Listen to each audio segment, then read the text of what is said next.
歡迎收睇 Cheese Daily 頻道。上一集我哋同大家出發去緊我哋第3、第4晚會住嘅酒店 Force Hotel Glacier Lagoon。呢間酒店係距離南冰洞最近嘅一間酒店。而我哋第4日嘅行程就係我哋嚟冰島最期待嘅南冰洞 tour。之前睇到好多有關南冰洞嘅資訊，發現好多人喺出發嗰一朝先至收到天氣惡劣、道路封閉，要取消當日嘅南冰洞 tour。而我哋亦都擔心天氣會令到南冰洞 tour 取消或者延期，所以我哋就 book 咗呢一間酒店3日2夜。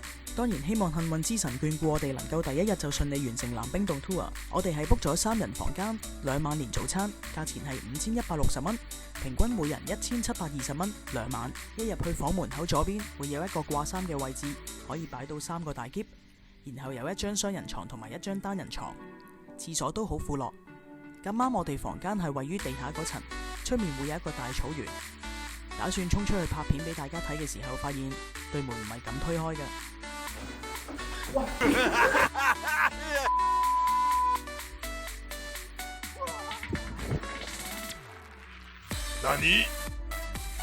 但係草地變咗泥地，有啲似踩屎咁。草呢？而喺上一集有提到入住嘅時候，見到呢一間酒店係有北極光電話通知服務，但係記得係 check in 嘅時候登記。到咗當晚凌晨2點左右，電話響起，大家都滿心期待。出面走廊有啲似走爛咁，大家都衝晒出嚟。但係當晚極光實在太弱，大家都凍到震咁，等咗20分鐘，拎起相機先影到，肉眼係睇唔到嘅。然後我哋就翻去瞓覺咯，期待第2朝嘅南冰洞之旅順順利利。到咗第2朝時間係早上7點，望到天色幾好，多謝幸運之神帶俾我哋好天氣。我哋食完早餐就揸半個鐘車去傑古沙龍冰河湖集合地點。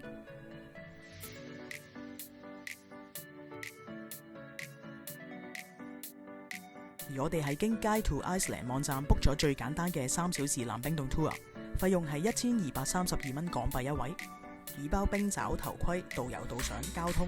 由於入去南冰洞嘅路線唔係普通車可以入到，而係需要坐超級吉普車到冰川附近再步行，所以傑古沙龍冰河湖就係所有冰洞 tour 嘅集合點。另外，傑古沙龍冰河湖係其中一個要付費嘅停車場，費用係1000 ISK 一日。我哋早到咗，所以可以睇到日出。啱啱架車到嘅時候，仲見到月亮。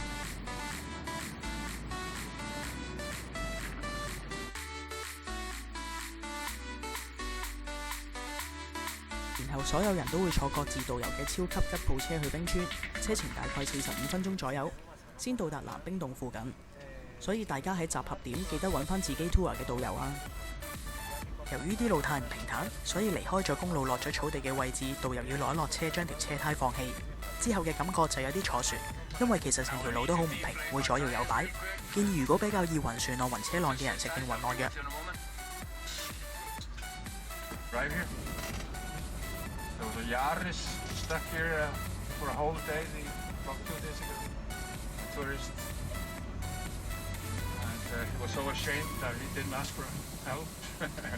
All of us just drove past him. Poor guy. But we're now driving into an area where the glacier was larger than the glaciers that are higher up in the mountains. So this glacier here is also reducing or like losing the surface 12 meters per year. And that is a lot. And you'll see when we stand inside the ice caves, we'll be like 4 or 5 meters inside the glacier below the surface of the ice. But if you come back next year, I will have to show you something different because the caves that will. 終於都落車啦！呢個時候導遊係會派發冰爪同埋頭盔俾大家。然後我真係要提大家，一定要着有帽嘅褸，因為我冇帽，所以已經俾啲風吹到塊面就係爆咁滯。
呢張相就係行完呢條斜路入去南冰洞嘅時候喺入口影嘅，大家睇下塊面已經吹到紅晒。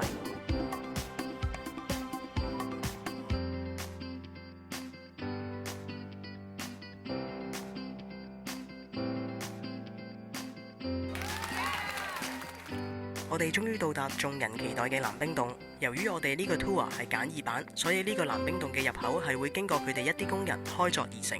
一入去會鑿咗一條樓梯，令到大家更易行入去南冰洞範圍。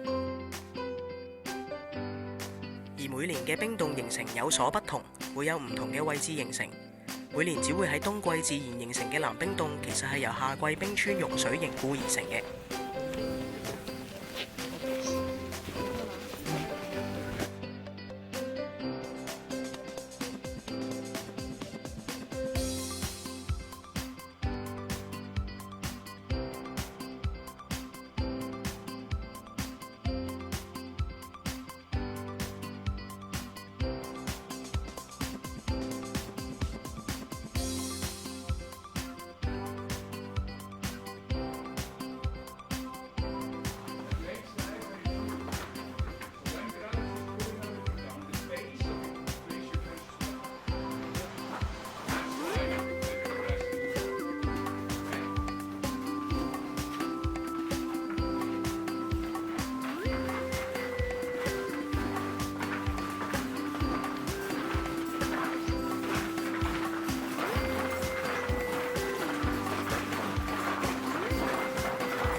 而全球暖化嘅問題，學家已經講咗南冰洞將會喺25年內消失，所以大家要珍惜咁靚嘅自然奇觀啊！一生人一定要親眼睇一次。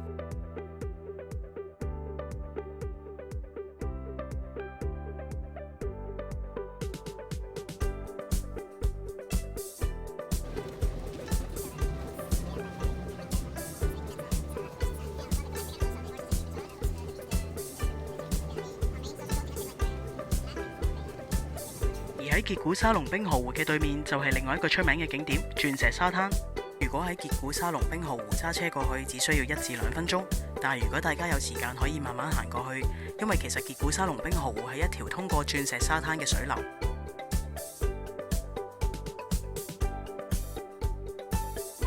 而鑽石沙灘上面最出名嘅冰塊，亦係因為傑古沙龍冰河湖嘅冰塊沖散漂浮上沙灘而成。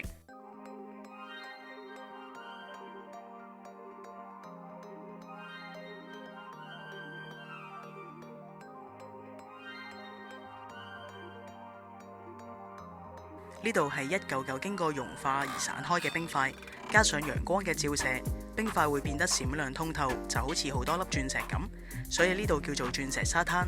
而呢個沙灘亦都係一個黑沙灘。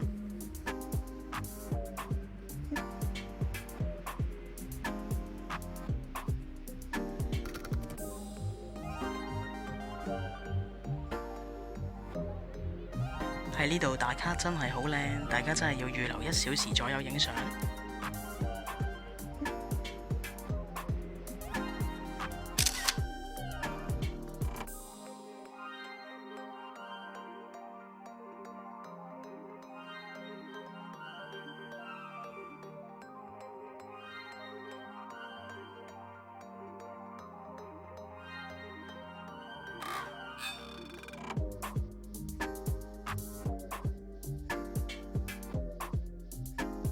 我哋影完相就返酒店休息，因為行完山對腳都有啲攰。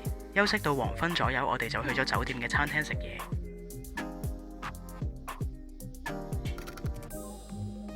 然後我哋第2日又準備出返去 Vic 嗰邊繼續行程。